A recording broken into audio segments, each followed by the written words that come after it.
Hallo ihr Lieben und willkommen zurück auf meinen Channel. Dankeschön, dass ihr wieder eingeschaltet habt.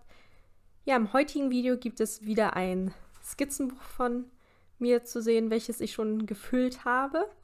Und vielen Dank nochmal, dass das letzte Video so gut angekommen ist. Ich werde euch das unten in der Infobox nochmal verlinken. Und das könnt ihr euch gerne im Nachhinein nochmal anschauen. Und zwar ist das hier ein relativ dünnes Skizzenbuch. Und ich glaube, das hat auch nur, 2 Euro oder so gekostet. Und ich weiß, der Titel oder das Frontblatt ist nicht sonderlich toll gestaltet. Ich würde es wahrscheinlich jetzt anders machen und so ein bisschen mehr draufmalen und sowas. Und so ein bisschen mehr gestalten, damit es so ein bisschen persönlicher ist. Aber ich habe immerhin Skizzen draufgeschrieben. Ja, dann lasst uns mal loslegen. Und zwar habe ich das angefangen, da muss ich mal eben noch mal gucken, Januar 2021. Okay, das ist ja noch gar nicht so lange her. Ich wusste gar nicht, dass ich das erst dieses Jahr angefangen habe tatsächlich. Und zwar habe ich das hier nach einem Video von Paulina Bright mal ausprobiert. Ich verlinke mal ihren Kanal unten in der Infobox auch. Allerdings, weiß nicht, irgendwie hat mir das nicht so gut gefallen mit diesen ganzen Stricheln da drin. Ich zeige euch das nochmal. Es war irgendwie nicht so meins, aber ich habe es ausprobiert und wusste somit, es ist nicht mein Fall. Und es ist auch generell gerade nicht sehr viel auf diesem einen Blatt passiert, ne? Also man hätte das deutlich besser nutzen können, finde ich. Und ich weiß nicht, warum ich so ein warum ich so viele Augen gemalt habe. Auf jeden Fall alles mit Buntstift vorgemalt und hier habe ich das dann zum Schluss noch koloriert mit Aquarell. Genauso wie hier, das fand ich so ein bisschen langweilig, dass man nur das Auge sieht. Da habe ich einfach mit einem Flachpinsel einfach so Linien drüber gezogen mit 2 verschiedenen Farben. Ja, einen Mund habe ich auch gemalt. Wie gesagt, auch relativ wenig. Man könnte es besser nutzen. Ein paar Farben, damit ich einfach, also ich wollte eigentlich testen, wie gut das Papier, also wie gut die Farben bei dem Papier ineinander verlaufen und sowas. Also das Papier, müsst ihr wissen, ist halt relativ dünn. Aquarell ist darauf nicht so gut eigentlich, weil es wälzt sich halt dann echt sehr stark, aber es ist mir total egal, weil es halt ein Skizzenbuch ist. Und hier, ich weiß nicht, ob welche von euch mir auf Insta folgen, aber irgendwie hatte ich das mal in einen Traum. Also es sah so ähnlich aus. Und dann dachte ich, ich möchte es einfach mal bildlich, also zeichnen, weil es war irgendwie so ganz strange, hat so einen ganz komischen, starren Blick gehabt, mit so diese langen Reißzähnchen da vorne dran, also ganz lange, spitze, wie so Nadeln. Und es stand einfach immer nur unbeteiligt in der Ecke rum, keine Ahnung. Ja, warum, wie, wo, was? Auf jeden Fall wollte ich das mal so malen und das hatte so einen kleinen Überbiss, dass die Zähnchen halt so auch draußen rausgeguckt haben. Naja, auf jeden Fall, nachdem ich das dann fertig gemalt habe, habe ich davon nicht mehr geträumt. Das ist doch auch mal schon mal schön. So, jetzt haben wir 2 Eisvögel und diese habe ich halt auch alle freihand gezeichnet. Weil ich versuche immer meinen Skizzenbüchern dann dieses Freihand-Abzeichnen vom Foto mehr und mehr zu üben. Und ich finde tatsächlich, dass Vögel da mit am einfachsten sind, also für mich persönlich zumindest. Und dann versuche ich hier halt so verschiedene, ja, wie nennt sich das? Ja, Farbbeispiele, also so Farbexperimente zu machen, welche Farben gut harmonieren, was mir persönlich zum Beispiel gut gefällt. Genauso wie hier einmal mit natürlichen Tönen und einmal mit so ein bisschen anderen Tönen drin. Dann so ein bisschen unterwassermäßig. Das finde ich tatsächlich, den Fisch fand ich relativ schwer, im Gegensatz zu den Eisvogel irgendwie. Und hier wollte ich das mit der Negativtechnik nochmal aufgreifen.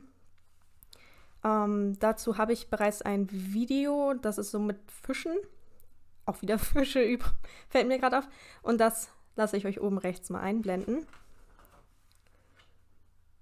Ja, ich weiß gar nicht, das habe ich, glaube ich, draußen mal irgendwann gemalt. Und der guckt irgendwie so grumpy. Keine Ahnung, was meine Intention dabei war. Und hier habe ich halt auch wieder so ein paar Farbversuche gemacht, welche Farben besonders gut zusammenpassen, die ich hier irgendwie nicht so viel verwendet habe, aber egal. Und hier waren meine Versuche, kommen jetzt ein paar Seiten zu den Line Art, was ich mal ausprobiert hatte. Und ich muss halt echt sagen, ich persönlich finde es schwer, wenn man es das erste Mal irgendwie ausprobiert, weil sich auf einzelne Linien zu beschränken und das mit einem Strich irgendwie hinzubekommen, fand ich echt tricky. Wenn ihr euch das Video anschauen wollt, ich verlinke euch das hier oben mal, da könnt ihr super gerne im Nachhinein mal reinschauen. Also ihr seht, es ist wirklich teilweise gruselig geworden. Da habe ich den noch eine Sonnenbrille gemalt, dem Wolf. Das sieht hier auch eher aus wie so ein Esel. Und das auch irgendwie so im Nachhinein fällt mir gerade auf. Und hier kommen jetzt sozusagen meine finalen Bilder von diesen Line Art. Und der Hase ist auch, finde ich, ganz gut geworden tatsächlich. Und diese beiden Bilder habe ich auch wieder draußen, meine ich, gemalt. Auch wieder ein Drache. Beides wieder ohne Vorlage, einfach so. Oh, warum? Und dann habe ich gedacht, das mit den Hörnchen passt halt auch zu diesem Panther oder was das ist. Oder Säbelzahnpanther. Und deswegen habe ich den noch so Hörnchen gemalt und dann in der Farbe von den Drachen koloriert. Ja, und ein Schaf mit einem Komplementärkontrast, nämlich mit Blau und Orange. Fand ich halt einfach mal ganz interessant, das so auszuprobieren. Und hier habe ich einfach mal verschiedene Farben untereinander gemalt. Und zwar, wenn sie noch nass sind am besten. Hier hat das nicht mehr ganz so gut funktioniert. Damit ich einfach sehe, wie schön die Farben ineinander verlaufen und welche Farben sie dann letzten Endes ergeben. Und dann habe ich hier einfach so einen bunten Hintergrund gemalt und ein Seepferdchen drauf gezeichnet. Erst mit Bleistift und dann einfach mit Feinliner nachgezogen und einen weißen Uni-Posca-Stift. Und genau das habe ich die nächsten Seiten auch gemacht, weil mir einfach der Stil irgendwie so gut gefallen hat. Und mir fällt gerade auf, ich habe hier ist jetzt April, also es ist 4 Monate hatte ich das Buch dann, dieses Skizzenbuch. Gut, es ist nicht sehr dick, aber ich finde das trotzdem schon recht gut. Ein Hasen. Ich glaube, da war gerade Ostern. Ich glaube, deswegen habe ich einen Hasen gemalt. War das im April? Ich weiß schon gar nicht mehr genau. Einen kleinen Vogel. Und nochmal so ein Fisch, wobei mir tatsächlich der Fisch und dieses Seepferdchen mit am besten gefallen von dieser Art, die ich gemalt habe.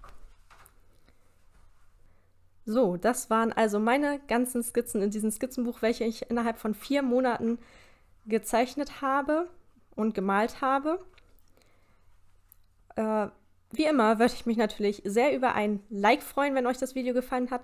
Und schreibt wirklich gerne in die Kommentare rein, welche Skizze oder Skizzen ihr besonders gut fandet oder welches euer Favorit ist. Denn ich finde das immer sehr interessant, das auch einfach mal von anderen zu lesen, was die halt interessant finden oder besonders schön.